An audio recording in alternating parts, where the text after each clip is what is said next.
If you're skinny fat or if you're a beginner at the gym, meaning you're a beginner at following a structured weight training program, then body recomposition is a process that is going to help you get a better looking body. This video, I'm going to explain what body recomposition is and what you need to do with your diet and your training in order to achieve this. Hello, welcome back to my channel. My name is Jody and I help you change your beliefs so you can change your body, your health, and your life. This video, I want to talk about the process of body recomposition. All that really means is it's a process where you build muscle and you lose fat at the same time. So if you've ever wondered, oh, I want to lose fat, but I also want to build muscle, can I do it at once? The answer is yes, but this process works really well for specific groups of people only. Like, it can work for everyone, but it works very well for skinny fat or beginner trainers. It just takes way too long if you are not in that group. It can work for other populations as well, but it works especially well if you are a beginner trainer or if you're skinny fat. Now, I do have a full article that explains all of this in detail on my website. I'm gonna link it in the description box below.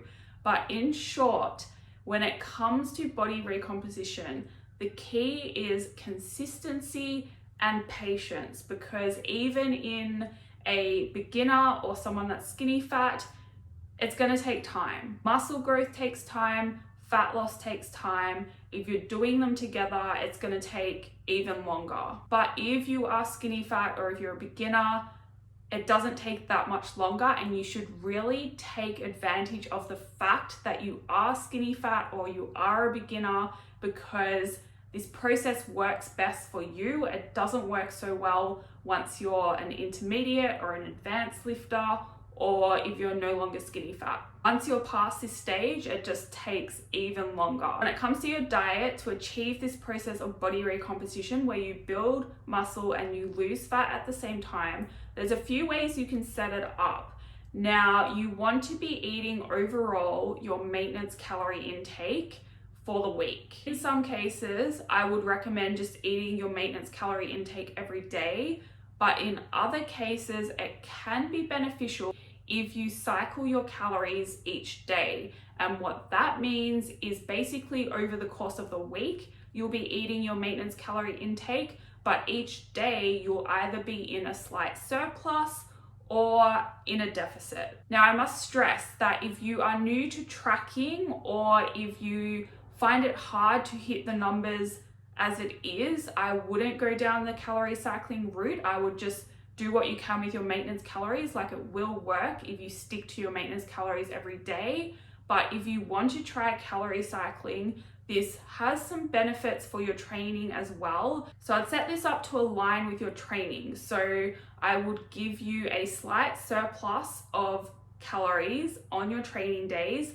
That way you're going to have more carbohydrate and more energy to put into your training. And then on your rest days, I would give you a slight deficit. So I'd put you in a calorie deficit on your rest days, and overall, the surplus days and the deficit days will balance out over the course of the week so that you're in your maintenance, or you're hitting a maintenance calorie target for the week. Now, when it comes to your training, the key is going to be strength.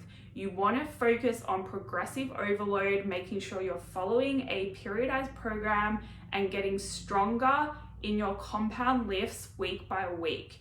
Now, getting stronger can mean adding weight, or it can mean adding reps or sets, or increasing your range of motion, decreasing rest periods, improving your form. You need to be making sure you are aiming to get stronger. And when you're a beginner in the gym, it's actually pretty easy to keep increasing the weight week by week, but at some stage you won't be able to, and that's where you can start adding reps or sets, or using different exercises that require an increased range of motion and all of that. There's so many ways to go about progressive overload, but they're just some examples. So basically that's it. Your diet should be around your maintenance calorie intake, and you need to monitor progress and adjust accordingly.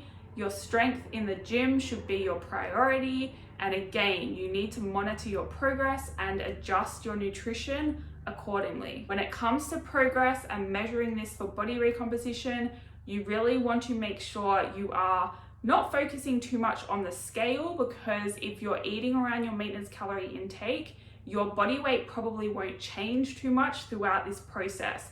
And you know you're eating the right amount of food if your body weight is staying pretty stable. What should happen over time though, and this is a very good indication that body recomposition is occurring, whilst your strength is going up in the gym, which indicates you're building muscle, your waist measurements, if you get a tape measure and go around your belly button, this should be decreasing over time. Now, I wouldn't be taking this measurement every week. You're probably not going to see drastic changes week by week, but month by month, slowly and surely, this should be decreasing. And when it comes to a time frame to attach to this, you should have an expectation that it's going to take between 6 to 12 months.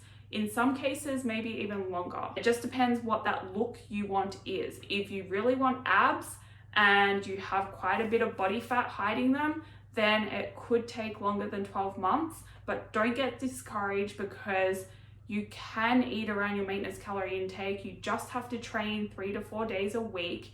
You can still enjoy your life in the meantime, and as long as you are consistent and stick with it, trust the process, you are going to get really good results. How do you know if you are a beginner in the gym? I would suggest if you cannot squat your body weight or deadlift your body weight, you're probably a beginner in the gym. If you have been going into the gym and doing some weights here and there and not really following any program, if you haven't been using correct form, or if you're unsure if your form is on point, then very likely you are a beginner. If you do want to know for sure whether I would consider you a beginner, feel free to send me an email. I'll put that in the description box as well for you. So that is a very brief rundown of body recomposition, what you need to do for your diet, your training, and to measure progress. Remember, it takes time. Be patient. It is going to be worth it. That is all for this video. If you have any questions, send me an email, hit the like button, hit subscribe. Thank you for watching, and I will see you in the next video.